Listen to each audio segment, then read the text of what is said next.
ला इलाहा इल्लल्लाह मोहम्मद रसूल अल्लाह, यानी अल्लाह सिर्फ एक है, दूसरा कोई नहीं। मोहम्मद साहब उसके सच्चे रसूल हैं। इस्लाम को मानने वाले दुनिया भर के मुसलमान अपने आप को इस्लाम के अनुयायी कहते हैं, लेकिन अगर आप इस्लामी कानून की अपनी समझ और इसके इतिहास के मुताबिक इस्लाम के मानने वाले मुसलमान कई पंथों यानी क्रीड में बटे हुए हैं।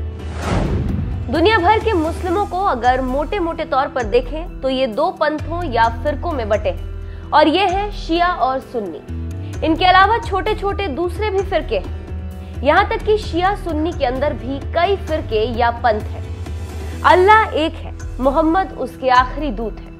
इस बात पर शिया सुन्नी दोनों सहमत हैं। लेकिन अब सवाल ये उठता है कि अगर दोनों पंथ इस बात पर सहमत हैं तो फिर विवाद क्या है? दरअसल दोनों पंथों का बंटवारा हुआ पैगंबर मोहम्मद साहब के निधन के बाद। मोहम्मद साहब के बाद उनका उत्तराधिकारी कौन होगा, इसको लेकर दोनों पंथों में मतभेद है। जिस शरिया कानून पर इस्लाम चलता है वो भी इन दोनों पंथों में कुछ मुद्दों पर अलग अलग है। प्रॉफिट मोहम्मद का जन्म 570 ईस्वी के आसपास माना जाता है और उनकी मृत्यु 632 ईस्वी के आसपास माना जाता है। 40 साल की उम्र में उन्हें अल्लाह का आखिरी दूत घोषित किया गया। सुन्नी का मतलब यहाँ सुन्नत से है, यानी जो कुछ पैगंबर मोहम्मद बता कर गए और जिन तौर तरीकों को उन्होंने अपनाया उसे अपनाना। जो पैगंबर मोहम्मद के तौर तरीकों को अपनाता है उसे सुन्नी कहते हैं। एक रिपोर्ट के मुताबिक पूरी दुनिया में लगभग 80% सुन्नी है तो 20% शिया रहते हैं। सुन्नी मुसलमानों की माने तो मोहम्मद साहब की मृत्यु के बाद हजरत अबू बकर 632 से लेकर 634 ईस्वी तक मुसलमानों के नए नेता बने, जिन्हें खलीफा कहा गया।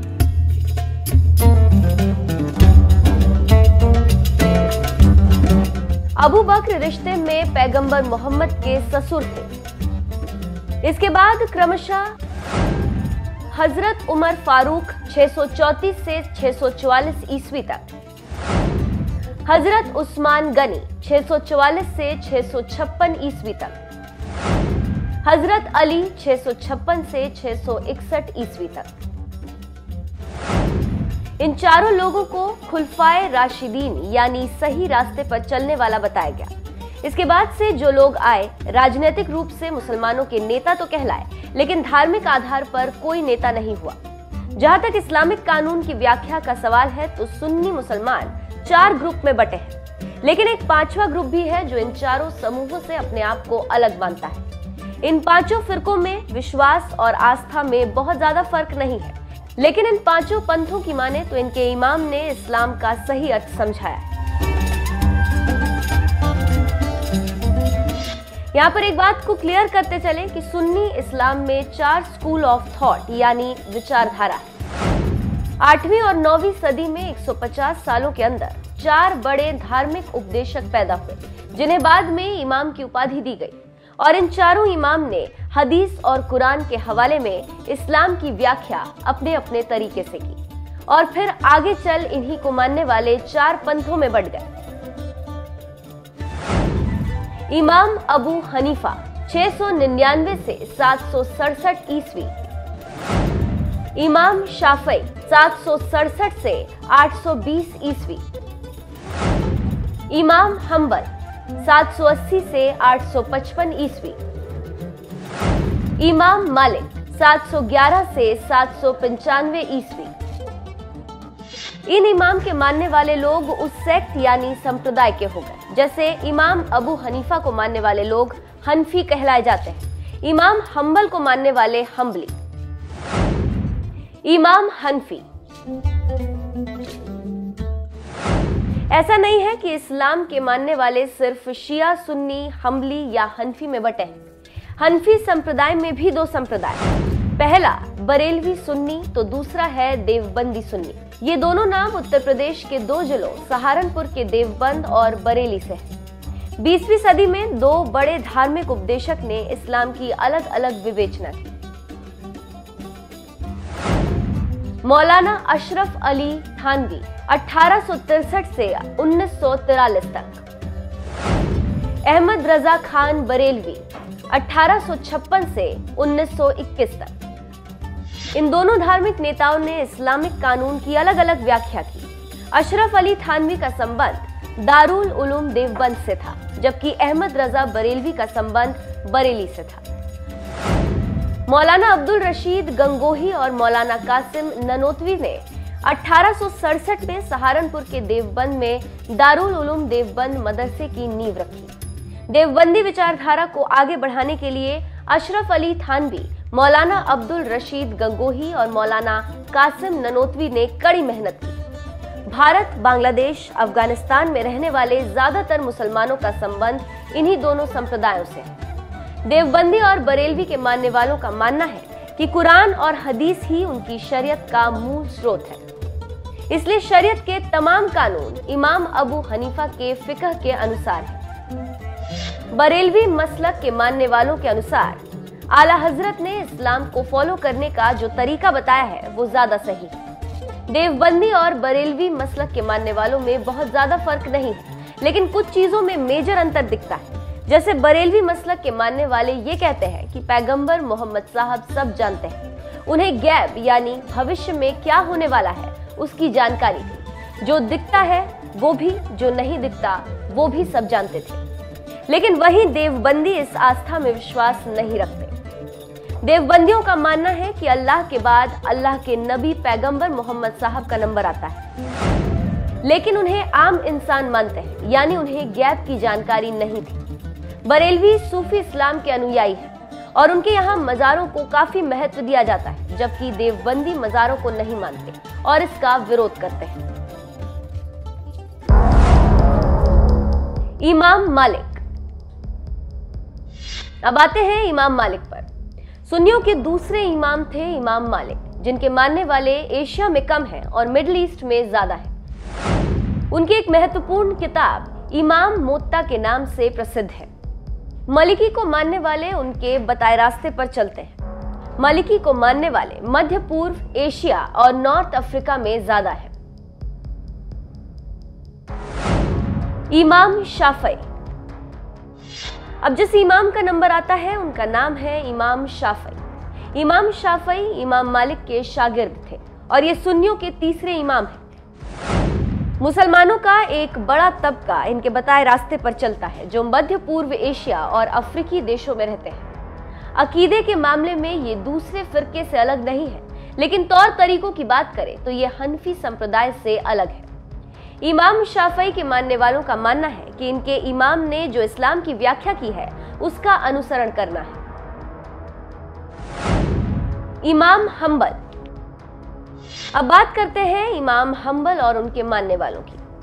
सऊदी अरब, कतर, कुवैत, संयुक्त अरब अमीरात, मिडिल ईस्ट और कई अफ्रीकी देशों में इनको मानने वाले लोग हैं। जो लोग इमाम हंबल को मानते हैं उन्हें हंबली कहा जाता है।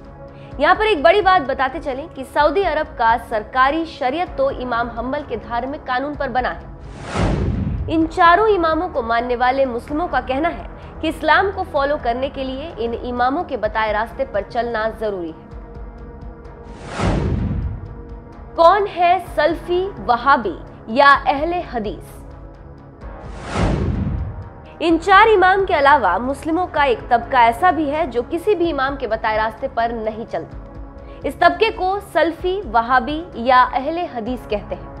इस तबके का कहना है कि इनकी रहनुमाई के लिए आसमानी किताब कुरान और पैगंबर मोहम्मद की बताई गई बातों वाली हदीस है, इसलिए ये किसी इमाम का अनुसरण न करके पवित्र कुरान और हदीस को मानते हैं और इन मानने वालों को ही अहले हदीस, सल्फी या वहाबी कहते हैं।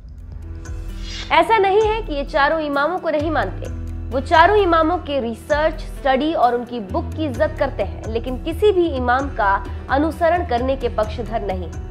इनका मानना है कि इमामों की जो बात हदीस और कुरान के अनुसार है उस पर चलना तो सही है, लेकिन किसी भी समस्या का समाधान हदीस और पवित्र कुरान से ढूंढना चाहिए। इस समूह का कहना है कि वो उस तरह के इस्लाम का प्रचार चाहता है जो पैगंबर मोहम्मद साहब के जमाने में था, और इस सोच को आगे ले जाने का क्रेडिट जिसे जाता है उनका नाम है इब्ने तुमैया और दूसरे हैं मोहम्मद बिन वहाब। अब्दुल वहाब के नाम पर ही ये फिरका वहाबी के नाम से जाना जाता है। सल्फी विचारधारा के लोगों को सांप्रदायिक तौर पर बेहद कट्टरपंथी और धार्मिक मामलों में बहुत कट्टर माना जाता है और इस बात को कई थिंक टैंक ने भी कहा है। सुन्नी बोहरा। अब आते हैं सुन्नी बोहरा पर। इनका प्रभाव महाराष्ट्र, गुजरात के साथ ही साथ पाकिस्तान के सिंध प्रांत में ज्यादा है। ये लोग ज्यादातर व्यापार करते हैं। बोहरा शिया और सुन्नी दोनों होते हैं। सुन्नी बोहरा इमाम हनफी को मानते हैं तो दाऊदी बोहरा शिया समुदाय के ज्यादा करीब है। अहमदिया। जैसा कि आपको शुरू में ही बताया था कि इस्लाम के मानने वालों की बुनियाद यह है कि अल्लाह या ईश्वर एक है और पैगंबर मोहम्मद अल्लाह के आखिरी दूत या नबी है। इस संप्रदाय की स्थापना भारतीय पंजाब के कादियान में मिर्जा गुलाम अहमद ने की थी। इस संप्रदाय के लोगों का मानना है कि मिर्जा गुलाम अहमद खुद पैगंबर के अवतार थे। इस संप्रदाय के लोगों का मानना है कि अहमद खुद कोई कानून नहीं लाए, बल्कि वो पैगंबर मोहम्मद की ही बात को आगे बढ़ाते हैं, लेकिन नबी का दर्जा रखते हैं। लेकिन यहाँ पर एक दिलचस्प बात आपको बता दें कि इतने संप्रदाय या फिरका होने के बावजूद सभी फिरके एक बात पर सहमत हैं, और वो बात यह है कि पैगंबर मोहम्मद अल्लाह के आखिरी पैगंबर हैं। लेकिन अहमदिया समुदाय के लोगों का मानना है कि मिर्जा गुलाम मोहम्मद पैगंबर का दर्जा रखते हैं। बस इसी बात पर इतना विवाद बढ़ा कि मुसलमानों का एक बड़ा वर्ग अहमदियों को मुसलमान ही नहीं मानता।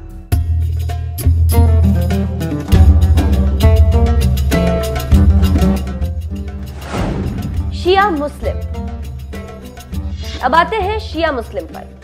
सुन्नियों की तुलना में शियाओं का खानपान और इस्लाम को मानने का तरीका काफी अलग है। शियाओं की माने तो पैगंबर मोहम्मद के बाद खलीफा नहीं बल्कि इमामों को ज्यादा महत्व देते हैं। शियाओं की माने तो पैगंबर मोहम्मद के बाद जो इस पद के सबसे योग्य शख्स थे वो हजरत अबू बकर नहीं बल्कि हजरत अली थे। शियाओं की माने तो मोहम्मद साहब भी हजरत अली को अपना उत्तराधिकारी घोषित कर चुके थे, लेकिन धोखे से मोहम्मद साहब के बाद अबू बकर को नेता चुन लिया गया था।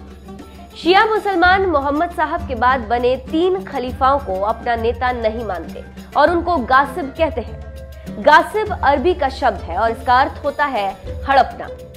शियाओं की अगर बात की जाए तो उनका मानना है कि जिस तरह अल्लाह ने मोहम्मद साहब को नबी बनाकर भेजा था, ठीक उसी तरह हजरत अली को भी इमाम या पैगंबर नियुक्त किया था।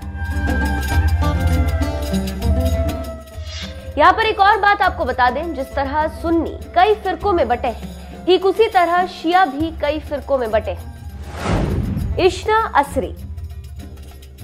ये शियाओं का सबसे बड़ा समूह है जो 12 इमामों की बात को मानता है। दुनिया भर के लगभग 80% शिया इसी समुदाय से आते हैं। इश्ना असरी का कलमा सुन्नियों के कलमे से अलग है। शियाओं के पहले इमाम हजरत अली है और अंतिम इमाम मेहंदी है। शिया अल्लाह, हदीस और कुरान को मानते हैं, लेकिन केवल उन्हीं हदीसों को मानते हैं जो शियाओं के इमामों के माध्यम से लिखे गए। कुरान के बाद हजरत अली की कही गई बातों पर आई किताब नहजुल बलागा और अल काफी काफी महत्वपूर्ण पुस्तक है। ये समुदाय इस्लामिक कानून के हिसाब से जाफरिया में विश्वास रखता है। इस संप्रदाय के लोग ईरान, इराक, भारत और पाकिस्तान समेत दुनिया के अधिकांश हिस्सों में पाए जाते हैं। इश्ना असरी के 12 इमाम। इमाम अली, इमाम हसन, इमाम हुसैन, इमाम अली जैनुल आबदीन, इमाम मोहम्मद अल बाकिर, इमाम जाफर अल सादिक, इमाम मूसा अल खादिम, इमाम अली अल रिदा, इमाम मोहम्मद अल जवाद, इमाम अली अल हादी, इमाम हसन अल अस्कारी, इमाम मोहम्मद अल मेहंदी। जैदिया।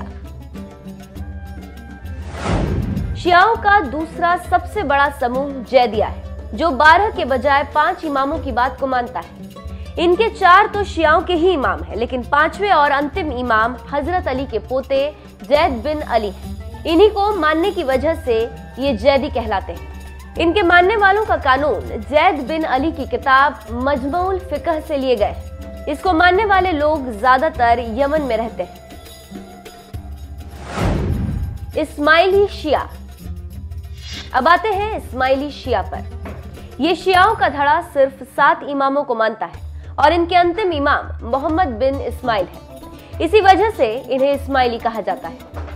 इश्ना असरी शियाओं से इनका विवाद इस बात पर है कि इमाम जाफर सादिक के बाद उनके बड़े बेटे इस्माइल बिन जाफर इमाम होंगे या दूसरे बेटे। इश्ना असरी समुदाय के लोगों ने इमाम जाफर सादिक के दूसरे बेटे मूसा काजिम को इमाम माना और इसी विवाद की वजह से बंटवारा हो गया। इस तरह इस्माइलियों ने अपना 7वां इमाम इस्माइल बिन जाफर को माना। शिया दाऊदी बोहरा। अब आते हैं शिया दाऊदी बोहरा पर। यह समुदाय शिया फिकह के इस्माइली को मानता है और इसी विश्वास पर कायम है। इस्माइली शिया और दाऊदी बोहरा में फर्क इस बात का है कि दाऊदी बोहरा 21 इमामों को मानते हैं। दाऊदियों के अंतिम इमाम तैयब अब्दुल कासिम हैं। उनके बाद धार्मिक गुरुओं की परंपरा है। बोहरा समुदाय के लोग गुजरात और महाराष्ट्र में सबसे ज्यादा पाए जाते हैं। ये एक सफल व्यापारी समूह है। इनमें दिलचस्प बात यह है कि इनका एक धड़ा सुन्नी भी है। खोजा संप्रदाय। अब आते हैं खोजा संप्रदाय पर। इस समुदाय के लोग शिया और सुन्नी दोनों होते हैं। इस समुदाय के लोग भी गुजरात और महाराष्ट्र में रहते हैं। इनमें ज्यादातर लोग इस्माइली फिकह को मानते हैं तो वहीं कुछ इश्ना असरी के कानून को मानते हैं। नुशैरी। नुशैरी शिया को अलावी के नाम से भी जाना जाता है। इस समुदाय के लोगों का मानना है कि हजरत अली भगवान के रूप में जमीन पर आए थे। नुशैरी दोबारा पैदा होने में विश्वास रखते हैं और कुछ ईसाई धर्म की भी रस्म अदा करते हैं। तो अब आप समझ सकते हैं कि मुसलमानों में कितने पंथ या संप्रदाय हैं। इसके साथ ही साथ और भी कई छोटे छोटे पंथ मौजूद हैं। बता दें कि इस्लाम में फिरका या पंथ के बंटवारे का जिक्र पवित्र कुरान और हदीस में भी है। आसमानी किताब कुरान में लिखा है कि जिन लोगों ने अपने दीन के टुकड़े टुकड़े किए और गिरोह गिरोह हो गए, ए रसूल तुम किसी बात में इनमें से नहीं, इनका मां अमल सिर्फ अल्लाह के सुपुर्द है, फिर वो इन्हें बताएगा जो वो करते रहे हैं। वहीं एक हदीस के मुताबिक मोहम्मद साहब ने फरमाया कि मेरी उम्मत पर भी वो हालात आएंगे जो बनी इसराइल पर आए थे। बनी इसराइल 72 फिरकों में बट गई थी। मेरी उम्मत 73 फिरकों में बट जाएगी, लेकिन एक फिरके के सिवाय बाकी तमाम फिरके जहन्नुम में जाएंगे।